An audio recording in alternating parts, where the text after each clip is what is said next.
বৃন্দাবনের ব্রজবালিকারা কাত্যায়নী মতো করবার জন্য নিশিকালে শিব যমুনার জলে গিয়ে বিবস্ত্র অবস্থায় তাদের বস্ত্র ডাঙায় খুলে রেখে বিবস্ত্র অবস্থায় কাত্যায়নী মায়ের পূজা করে সেই মাকে বিসর্জন করে প্রতিদিন স্নান করত। প্রতিদিনের পূজা ছিল কাত্যায়নী ব্রত। একদিন শ্রী গোবিন্দ ওই কাত্যায়নী মায়ের যে মন্ত্রটা, সেই মন্ত্রটা শ্রী গোবিন্দের কানে গিয়েছে। মন্ত্রটা কি ছিল? কাত্যায়নী মহামাগে যোগে মহামাগে নাদেশ্বরী নন্দসুত গোপিং মে পতিং মে কুরুতে নমঃ। হে মা কাত্যায়নী, আমরা তোমার কাছে সাধন ভজন করছি, তোমাকে আরাধনা করছি। তোমার কাছে যদি বর কিছু পেতে চাই, তুমি আমাদের এই বর দাও, ওই নন্দসুত কৃষ্ণকে যেন আমরা স্বামী রূপে একবার পাই। শ্রী গোবিন্দ মনে মনে বুঝতে পারলো, আমাকে অন্য কিছু ভাবে পেলে আলাদা ব্যাপার, স্বামী রূপে পেতে গেলে তোমাদের পরীক্ষা দিতে হবে। স্বামী রূপে পেতে গেলে ও মায়েরা, ভাই রূপে পেতে গেলে কষ্ট নেই, বন্ধু রূপে গেলে কষ্ট নেই, বাবা মা রূপে পেতে গেলে ভগবানকে কষ্ট নেই, কিন্তু যখনই স্বামী রূপে ভালোবাসতে যাবে আপনাকে তো পরীক্ষা দিতেই হবে। তাই গোবিন্দ কি করেছিল? বস্ত্র হরণ করে নিয়েছিল। ওই যে যমুনার কোলে বস্ত্র খুলে রেখেছিল, সেই বস্ত্রগুলো গাছের ডালে তুলে দিয়ে ওই গাছের ডালে বসে বসে মধুর সুরে বাঁশি বাজিয়েছিল। ওই ব্রজবালিকারা যখন যমুনায় চান করে ডাঙায় উঠতে যাবে, তখন বস্ত্র দেখতে পাচ্ছে না, তখন দেখছে গাছের ডালে শ্রী গোবিন্দ বস্ত্র নিয়ে বসে আছে। এখনকার ছেলেরা এই সব লীলাকে নিয়ে কত অপব্যাখ্যা করছে, আজে বাজে কথা বলে, কিন্তু তত্ত্বটা তো জানে না। কেন চুরি করেছিল? চুরি করে তুলে দিয়েছিল, তুলে রেখেছিল। ব্রজবালিকারা বলছে, হে কানাই, তুমি আমাদের বস্ত্র চুরি করেছো, তোমার লজ্জা নেই? আমরা বিবস্ত্র অবস্থায় আছি, দাও বস্ত্র ফিরিয়ে দাও। শ্রী গোবিন্দ বলেছিল, না, তোমাদের বস্ত্র আমি ফিরিয়ে দেবো না।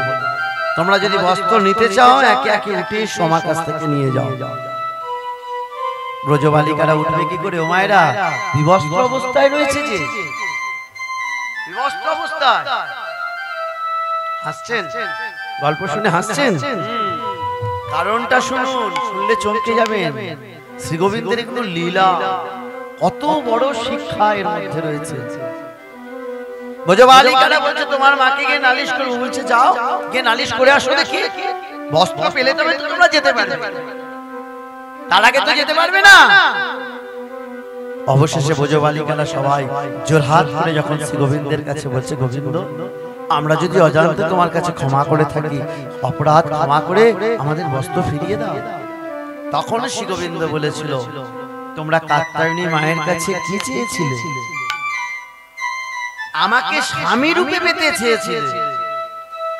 তাহলে আমাকে যদি স্বামী রূপে পেতে চাও, আমি যদি তোমাদের স্বামী হই, তাহলে তোমরা আমার স্ত্রী। ও মায়েরা, স্ত্রীরা আর সবার কাছে লজ্জা থাকতে পারে, স্বামীর কাছে কোনোদিন লজ্জা থাকতে পারে? দেখি তোমরা লজ্জা পরিত্যাগ করো, লজ্জা পরিত্যাগ করো। সেদিন এই গোবিন্দের কথা শুনে ব্রজবালিকারা চোখের জলে কেঁদেছিল, হে গোবিন্দ, আমাদের এতদিনের সাধন ভজন তুমি এক কথায় নষ্ট করে দিলে। তাহলে আমাদের কি সাধন ভজন হয়নি? বলো, তোমাকে কবে আমরা স্বামী রূপে পাবো? সেদিন গোবিন্দ কথা দিয়েছিল, আগত শরৎকালে যে পূর্ণিমার চাঁদ উঠবে, সেই দিন হবে রাসলীলা, সেদিন তোমাদের মনের বাসনা পূর্ণ করে। এই হলো বস্ত্র চুরি। আর এই যখন বস্ত্র চুরি করেছিল, তখন মদনও সেখানে গিয়ে উপস্থিত হয়েছিল। মদন গিয়ে একটা বাণ মেরেছিল, শ্রী গোবিন্দকে বাণ মেরেছিল। শ্রী গোবিন্দ বাণটা ফিরিয়ে দিয়েছিল, রেখে দে তোর বাণ। এরকম কোটি বাণও আমার কাছে কিছুই নয়, রেখে দে, তুই বাণ নিয়ে আমার সাথে খেলা করবি, ওই যেদিন রাসলীলা হবে সেদিন তুই যাস, দেখে নেবো তোকে। সেজন্য পদাবলিতে আছে না, হেরত রাত্রি ওই ছোন ভাতি শ্যাম মোহন মদনে মাতি। কেন মদনে মাতলো? নিজেও মদন সাজলো। কেন? ওই মদনের সাথে নিষ্কাম প্রেম আর কামযুক্ত প্রেম, এই দুটোতে যুদ্ধ হচ্ছে। শ্রী গোবিন্দ বৃন্দাবনে যতদিন লীলা করেছে, এটা নিষ্কাম প্রেম ছিল। আমরা সবাই ভুল বুঝি, আমরা রাধা রানীকে একজন নায়িকা আর কৃষ্ণকে একজন নায়ক। কিন্তু বিশুদ্ধ শাস্ত্র বলছে না, ওই দুজনই এক, দুজনই এক। রাধারানীও যে, শ্রীকৃষ্ণ সে। শ্রীকৃষ্ণর দেহ থেকে রাধারানীকে সৃষ্টি করা হয়েছে। কেন? এই লীলা মাধুর্য প্রকাশ করার জন্য। বুঝতে পারছেন? এই জন্য রাধারানীকে প্রকাশ করা হয়েছে। তাহলে এটা গেল চতুর্থ বাণ, ওই দিন বাণ নিক্ষেপ করেছিল। আর এই পঞ্চম বাণ নিয়ে কলিযুগে ফিরে এসেছে। পঞ্চম বাণ নিয়ে কলিযুগে ফিরে এসেছে। তাই আজকে ললিতা বিশাখাকে বলছে, এই তুই যে বললি আমি মদনকে দেখেছি, মদন এসেছিল? বলছে হ্যাঁ এসেছিল, কিন্তু বাণ নিক্ষেপ করতে পারেনি। ওই বাণ নাও নিক্ষেপ করতে পেরে কি করেছে জানিস? মদনে ভয়ে পেয়ে পালায়ে গেছে, ভয়ে পেয়ে পালায়ে গেছে। ওই রতি রঙে ভঙ্গ দিয়ে মদন ভয়ে পেয়ে পালায়ে গেছে। ওই রতি রঙে ভঙ্গ দিয়ে ভয় পেয়ে পালায়ে গেছে। ওই রতি রঙে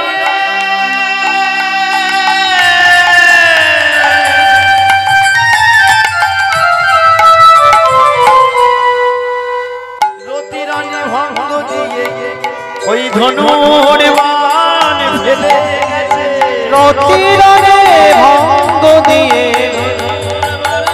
দিয়েছে, রতি রঙে ভঙ্গ দিয়ে ভয় পেয়ে পালায়ে গেছে।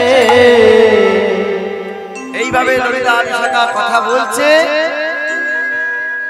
আস্তে আস্তে সকাল হচ্ছে, দেখো সময়টা কি যাচ্ছে।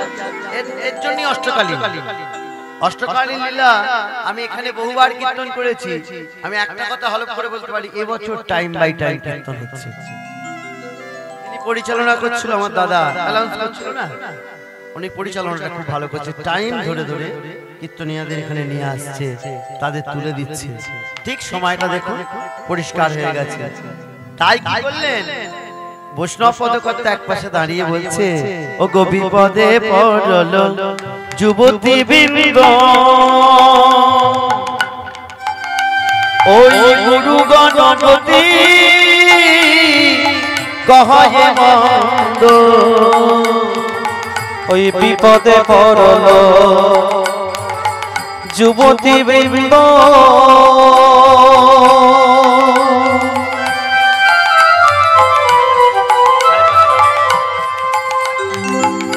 গুরু গণপতি কহে মন্দ। জগদানন্দ রসবিরস রসবতী রসরাজ, আবার জগদানন্দ সরস বিরস রসবতী রসরাজে। জগদানন্দ রসবিরস রসবতী রসরাজ। আহা জগদানন্দ রস বিরস রসবতী রসরাজে। এতক্ষণ স্বয়ংসভা দর্শন হলো, কিন্তু এবার রাধারানী কিন্তু জাগা জাগা তো মায়েরা, তাই না? জাগাবে কারা? ওই সুখ আর শাড়ি, সুখ আর শাড়ি তারা রাধারানীকে এবারে জাগাবে। তারা দুজনে গাছের ডালে বসে ওই শাড়ি সুখ দুজন উঠিয়া বিহানে, শাড়ি সুখ দুজনে উঠিয়া বিহানে। ওই শাড়ি সুখ দুজন উঠিয়া বিহানে, শাড়ি সুখ দুজনে উঠিয়া বিহানে। ওই রাধা শ্যামে জাগাইতে করে অনুমানে, রাধা স্বামীকে জাগাইতে করে অনুমানে। ওই রাধা শ্যামে জাগাইতে করে অনুমানে, রাধা স্বামী জাগাইতে করে অনুমানে। সুখ কহে ওহে শাড়ি,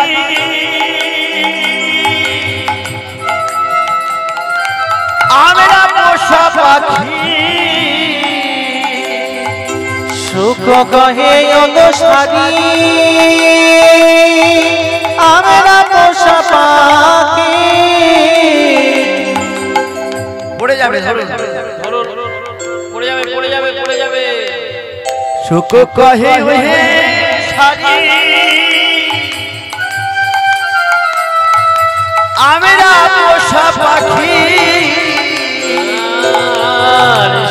সারে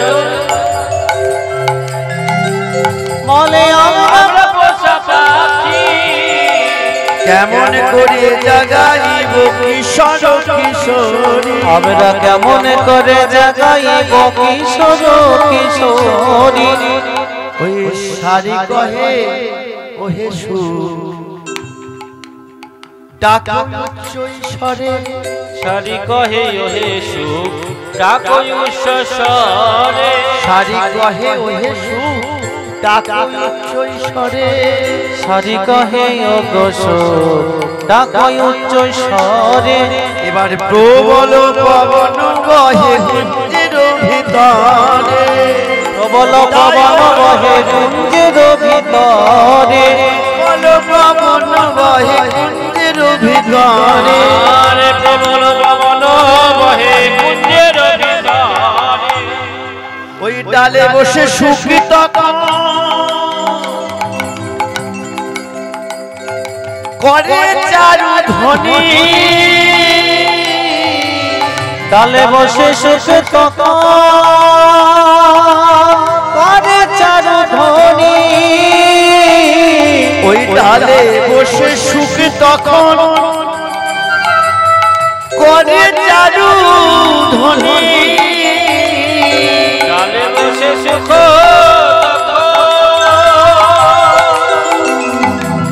করে চারু ধ্বনি এবারে জাগিয়া উঠিল তখন রাধা বিনোদিনী তাই গৌর জাগিয়া পৈঠল তখন রাধা রানী বিনোদিনী রাধা রানী জাগিয়া বৈঠল রাধা বিনোদিনী আমাদের রাধা জেগে বসিল আমাদের রাধা জেগে বসিল আমাদের রাধা জেগে বসিল আমাদের রাধে জেগে বসিল আমারই পরাণ মধুর কোল হতে আমাদের রাধে জেগে বসিল পরাণে বধুর কোল হতে আমাদের রাধে জেগে বসিল ওই পরাণ মধুর কোল হতে ওই সুখের বচন শুনে পরাণ মধুর কোল হতে সুখের বচন শুনে পরাণ মধুর কোল হতে সুখের বচন শুনে রাধারানী জেগে বসিল এই রাধা রানী জেগে বসলো সুখের সুখের গান শুনে সুখ ডাকতে শুরু করলো উচ্চই স্বরে শব্দ করতে শুরু করলো আর রাধা রানী জেগে বসিল তাই গোকুলানন্দেতে বলে সুখ কি কাজ করিলি কি কাজ করিলি কমালে কনকলতা তুই কেন ছাড়াইলি কেন ছাড়াই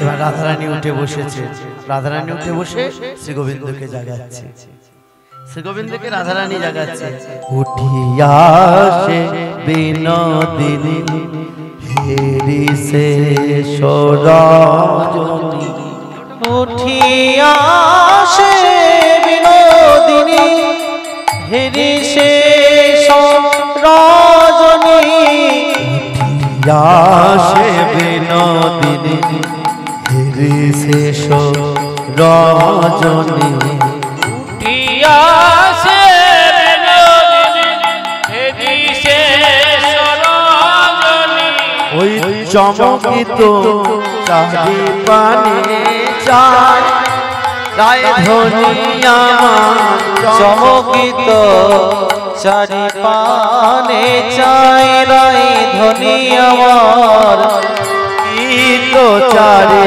পানে চায় চমকিত চারি পানে চায় রাধারানী আমার উঠে বসেছে, চমকে গেছে। উঠে দেখছে পরিষ্কার হয়ে গেছে, পরিষ্কার হয়ে গেছে, আর থাকতে পারে?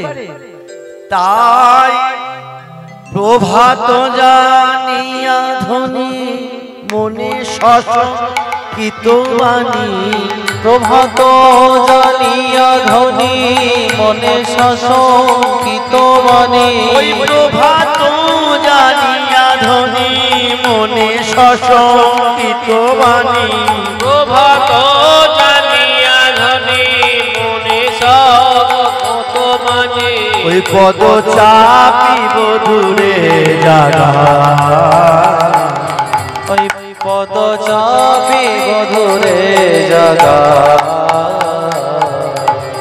চাপি চাপি চাপি চাপি চাপি চাপি চাপি চাপি, ওই পরাণে মধুর যুগল চরণ চাপি চাপি, পরাণ মধুর যুগল চরণ চাপি চাপি। রাধারানী আমার চোখের জলে কাঁদছে, আর পরাণ মধুর পা দুটো চরণ দুটো চেপে চেপে বলছে, নাগর ও হে শ্যাম সুন্দর রে প্রাণ মধুর, তুমি আর ঘুমাইয়া থেকো না,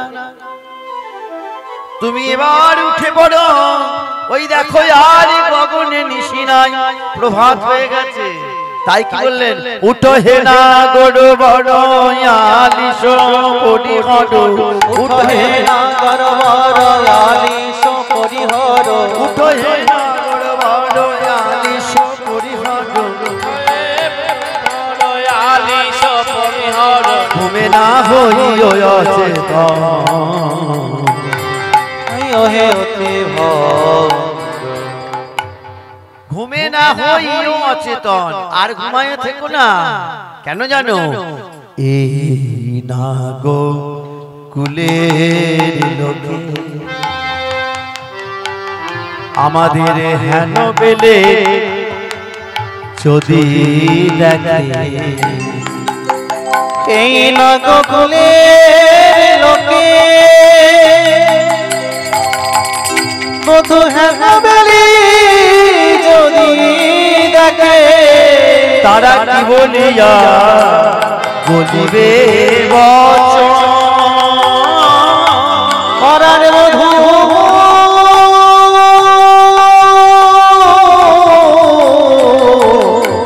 কি বলিয়া বলিবে বচন,